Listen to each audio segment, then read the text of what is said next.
Assalamualaikum warahmatullahi wabarakatuh. Nama saya Ainun Mardiah.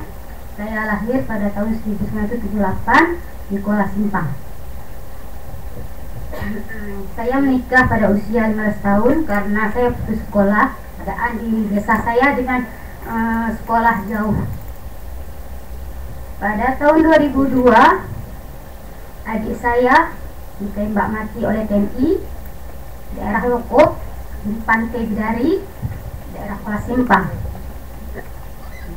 Pada tahun 2003, saya dan orang tua saya dipanggil oleh Kopassus turun. Setelah itu di Kopassus itu orang tua saya disiksa, dipukul habis-habisan di depan mata saya sendiri. Saya cuma ditampari. Pada tahun 2004, dari Kesatuan 112, kepala komandannya Pak Eji Brakah datang ke rumah orang tua saya dan mengambil saya dengan paksa. Dari rumah orang tua saya dibawa ke rumah saya karena rumah saya dengan orang tua saya agak berdekatan, tapi rumah saya ujung. Dari rumah saya diobrak-abrik, apa-apa yang ada dilempar keluar. Saya dibawa ke pos Simpang Lineng dari 112 Pak Eji Brakah. Di situ 2004 saya jam 3 lewat saya mulai diinterogasi. Saya ditanyakan keberadaan suami saya menjawab saya tidak tahu sama sekali. Mereka tidak percaya, mereka menampar saya dan mereka menanyakan keberadaan teman-teman suami saya menjawab juga saya tidak tahu karena benar-benar saya tidak tahu. Mereka tidak percaya dan menampar saya. Tamparan yang dia lakukan bukan sekali, dua kali, berpuluh-puluh kali. Pipi saya bengkak.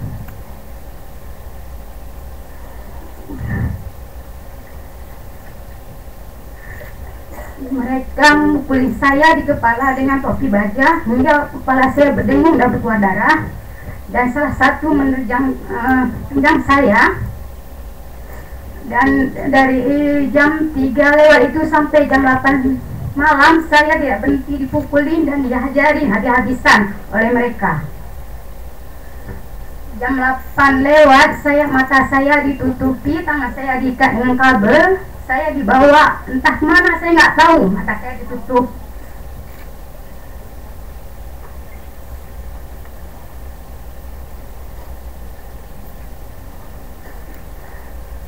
Mata saya ditutup, tangan saya diikat. Mereka menanyakan seperti tadi juga keberadaan suami saya di mana dan kawan teman-temannya suami saya menjawab saya tidak tahu. Mereka mengancam ingin membunuh saya dan mereka menggolikan lubang. Mereka mengukut badan saya dan katanya itu lubang kuburan saya. Setelah itu mereka menanyakan keberadaan suami saya tetap menjawab saya tidak tahu karena saya benar-benar tidak tahu. Setelah itu mereka menancapkan senjata las panjang ke telinga sebelah kiri dan kanan. Mereka mensuruh saya mengucap dan saya tidak tahu apa suara apa itu, kudupar, akhirnya saya pingsan. Jam 4 pagi saya baru sadar. Mereka menyiram saya dengan satu ember air dan dengan kayu. Saudara saya, he bangun katanya. Setelah saya bangun katanya kamu makan sahur. Saya bilang saya puasa. Silakan makan. Bagaimana saya mau makan? Mata saya ditutup, tangan saya diikat. Dan mereka membuka mata saya makan. Setelah itu paginya mereka mengajak saya untuk mencari jalan untuk menuju markas GAM. Saya bilang saya tidak tahu.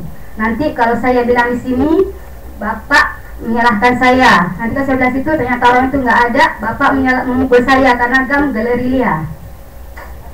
Berpindah tempat.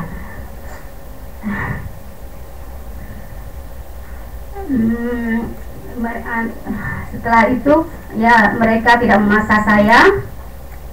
Di dalam pos itu anak buah mereka menarik saya, memeluk saya, dan baju saya koyak. Mereka ingin memperkosa saya waktu saat itu. Saya berteriak, tapi tidak ada siapa yang mendengar, dan saya sangat takut waktu saat itu. Saya berteriak keras-kerasnya. Saya mengatakan begini, Pak Eji Braka, anak buah bapak ini memperkosa saya. Dan itu kan, datang Pak Eji Braka, alah kau ini dikasih enak aja menjerit, katanya. Saya bilang, saya masih punya harga diri. Saya lebih baik saya mati daripada diperkosa. Saya bilang begitu. Bapak punya pendidikan, tapi harga diri bapak nggak ada, nol, saya bilang. Ternyata Pak Eji Brakah itu marah dan memanggil anak buahnya semuanya. Anak buahnya dipukulin. Dan setelah itu Pak Eji Brakah berangkat operasi. Dari situlah ada satu yang namanya Daud itu mengancam saya gara-gara saya mengatakan bahwa saya berteriak tadi. Mereka ingin membunuh saya, katanya. Dia mengeluarkan kata-kata kotor, memaki saya dan mengancam saya ingin membunuh saya waktu itu.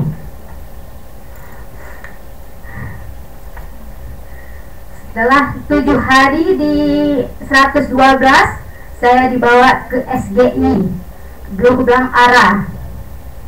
Di situ sama juga saya diperlakukan begitu. Saya disetrum. Salah seorang dari anggota mereka, saya tidak kenal siapa namanya, mereka meramaskan payudara saya sekuat-kuatnya. 3 hari saya di SGI, saya dikembalikan ke 112.